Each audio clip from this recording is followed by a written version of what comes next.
Hi guys, and welcome back to our channel. Today I want to look at trigonometry. Here we have one right angle triangle, and what this means is it's a triangle with a 90 degrees angle. So we call these types of triangles right triangles or right angle triangles. So in trigonometry there are functions called the trigonometric functions, and although these might seem a bit complex, I assure you that they're really simple. These are the sine function, the cosine function, and the tangent function, and these just mean that for any angle in the right angle triangle it will specify the ratios of certain sides. But first I'll explain what these sides are. So in a right angle triangle, let's take a random angle theta.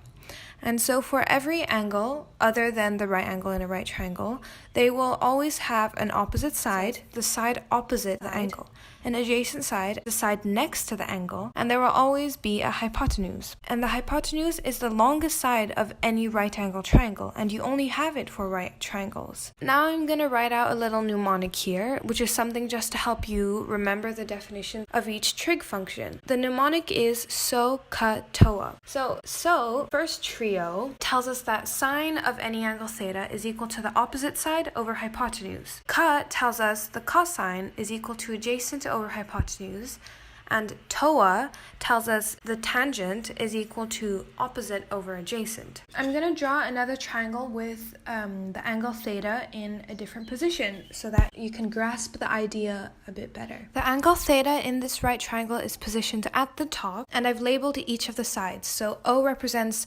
opposite, A represents adjacent side, and H the hypotenuse. Similar to the other right triangle, we can use SOHCAHTOA to find out what each trig function is. We can find sine theta, which is opposite over hypotenuse, and this is the base over the hypotenuse. You might be wondering, how do you remember the definitions of the trig functions using SOHCAHTOA? Well, in SOHCAHTOA, the S in SOA stands for sine, the C in Ka stands for cosine, and the T in TOA stands for tangent.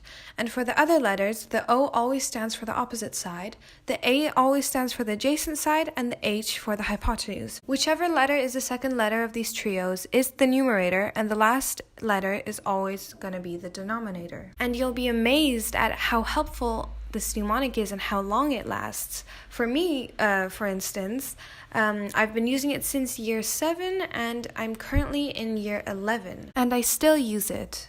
Now let's take an example to apply SOHCAHTOA. Imagine I had a right triangle with an acute angle of 31 degrees. Let's say the height of this triangle is 5 units and the hypotenuse is x units. How would we solve for x using SOHCAHTOA? Now before I continue, I suggest you attempt it first. So we can see the 5 is the side opposite the angle 31 degrees, and x is the hypotenuse, the longest side. To solve for x, we need a trigonometric function that uses both the opposite side and the hypotenuse. And using SOHCAHTOA, we know that sine uses these. Applying SOHCAHTOA, we know that sine equals opposite over hypotenuse. So sine 31 degrees equals opposite over hypotenuse. So sine 31 degrees equals 5 over x. We can multiply by x and then divide both sides by sine 31 degrees to isolate x on one side. So we end up with x is equal to approximately 9.71 units, or centimeters in this case. Thank you so much for watching, and I really hope this video helped you understand how to use SOHCAHTOA.